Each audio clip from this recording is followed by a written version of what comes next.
Hey, it's Rachel, and I'm here tonight with my Booktubeathon Wrap Up video. It's all done, and this is my concluding video for the week. First of all, I'm very excited with what I got read. I had a really busy week, so I really didn't think I was going to get much read, and I killed it, if I may say so myself. I did have some books that I started prior to the Booktubeathon that I finished, and I counted them. I also did some graphic novels. I counted those as well. So if you don't count those, just move along. I totally count them. But anyway, if you count all those, I got 7 books read this week, and I'm so excited about it. So first of all, I didn't do a wrap-up video yesterday for my reading because I only read just one book, so it wasn't that exciting, and I was kind of busy. So basically, yesterday, I finished up my last and final book, which was The Christopher Killer. I read this because the name of the author is Elaine Ferguson, and my last name starts with F, so that fit for that challenge. I thought it was pretty interesting. I gave it 4 out of 5 stars on Goodreads. I think sometimes the writing and just the characters could have been developed a little bit more. Sometimes I thought, like, I don't really think this character would do this, or I don't think this character would say this, but overall, I thought I was mostly impressed with the knowledge of, like, the coroner side of things. I kind of skipped over what the book was about, didn't I? Basically, The Christopher Killer is about a teenage girl who wants to be a forensic scientist, coroner, whatever you want to call him, and her dad is actually the coroner for the area, for their little small town, so she becomes his assistant and is helping him with cases when one of her friends is found murdered, and she's trying to help solve the case. But like I said, I thought the aspects from, like, the coroner's point of view, like all the scientific facts, I mean, I don't know if they're true because I don't know much about it, but to me, it seemed dead on. I thought she was really well prepared for this. I don't know if this was specifically in her background, but she did a great job with it. I liked it. I was impressed, and I didn't actually find out this was a series until I got to the end of the book, and they had a little teaser for the next book in the series. So I will definitely be continuing on with this series that I didn't know was a series. That was the first challenge and the last book that I finished. The first book that I finished was The Husband's Secret. I started this before the Booktubeathon started, but I'm totally counting it. And I even started it as an audiobook, but I got so excited about it that I couldn't wait until the next time I got in my car, and I just started reading it in the paper copy. I thought this was amazing. This was for the category of someone's favorite. I put out some feelers a while ago, actually, on Facebook looking for some book recommendations, and this one came back by several of my friends, so I definitely picked it up. I gave it 5 out of 5 stars. Basically, it's the tale of these 3 women and how their lives intertwine in some tragic and some funny ways. So I just really liked it. I thought the character development was amazing. I thought the fact that they had so many characters and you knew all of them and kind of had a sense of them and actually really cared what happened to them was just amazing. I really liked it. It kept me on the edge of my seat. I was entertained. I liked it. Next, I picked up Go Set a Watchman. That is the book with blue on the cover, and I was a little disappointed in this one.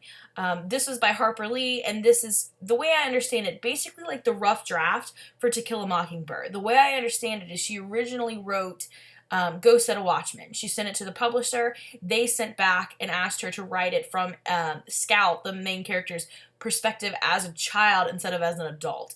And I have to say, To Kill a Mockingbird is so much better. I gave this one 2 out of 5 stars because I didn't feel like there was any plot. I did not like Scout's voice in this one.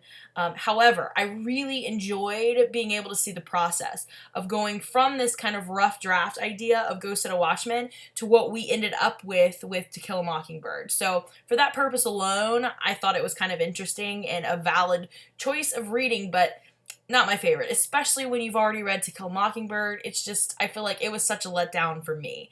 It did give some interesting perspective to some of the characters that we know, but then some of the characters weren't even there to compare to, so I don't know. 2 out of 5 stars on Goodreads for my blue on the cover choice. Next, I read Miss Marvel, and I really liked this one. I gave it 4 out of 5 stars on Goodreads. I've not read a lot of books with Muslim characters, and this is a teenager, by the way, who basically develops superpowers. And it's kind of interesting I was a little lost in some of the parts about like how she got the powers and what specifically her powers were, but I thought it was pretty interesting. Neat. I've been trying to get into graphic novels, as I keep saying over and over, and I thought this was a pretty good one. The art was good, the storyline was good, the characters were good, and I'm looking forward to the second book. And I absolutely love the cover. I want this girl's scarf so bad. But I read that one. I think I gave it 4 out of 5 stars. Next, I picked up another graphic novel, which was The Wicked and the Divine. And I thought this one, I have to say, if you saw my wrap-up videos earlier, like, I don't know what happened. I really couldn't explain to you what happened in this graphic novel, but I still really liked it. So something must be really amazing about this for that to happen. But I thought it was a neat take on an idea of, like, the gods. They basically bring these gods back as, like, teenagers, and they're kind of like rock stars I think it's like 19 years, but they only get to live for 2 years. So I don't know why. I couldn't tell you what happened. I do know that Lucifer comes back as a girl, and they call her Lucy, and I really like that idea because I've never really seen that spin on it before.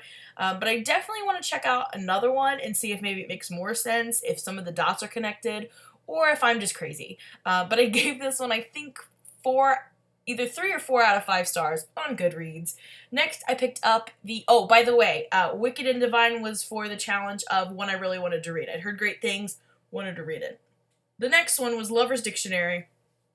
This wasn't really for a challenge, but it was by David Levithan, and it's all in dictionary style. Basically, he picked up or collected, I guess, a bunch of words from the dictionary, and then for each word, he gave like a little spiel about his relationship that pertained to that word. And it was a very neat idea. I liked the idea.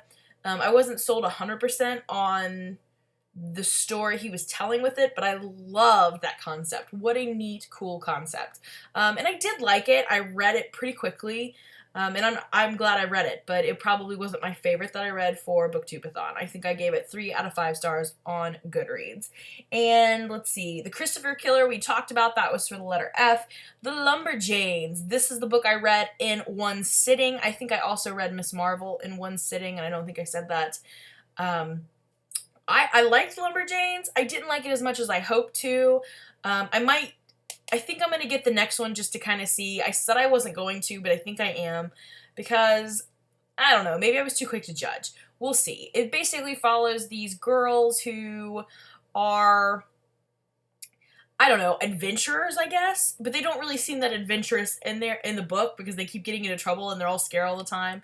Maybe I would be scared too, though. I don't know. But basically, they go to this camp for girls who are adventurous. It's kind of like a girl take on the Boy Scouts. And I know there's Girl Scouts, but, I mean, they're, like, out in the woods doing, like, Boy Scout things. And they're earning these badges, and it's kind of cute. It wasn't what I'd hoped, though, so I'm going to give it another try. But, yeah, I read that one. And I think that covers all of my challenges, doesn't it? Oh, Miss Marvel was the one I most recently acquired too. I picked it up at the library. I don't think I said that. So that's all the 7 challenges. That's all the 7 books that I read. And I have a whopping grand total of 7 books and 1,270 pages that I read this week. I'm super excited. So thanks for following me along this week. Hopefully I'll be able to do another readathon again in the future. I don't know how well my reading is going to go in the next little bit because I am starting back to work. School starts not this week, but next week, and things are going to get crazy. So stay tuned, and thanks for watching. Bye!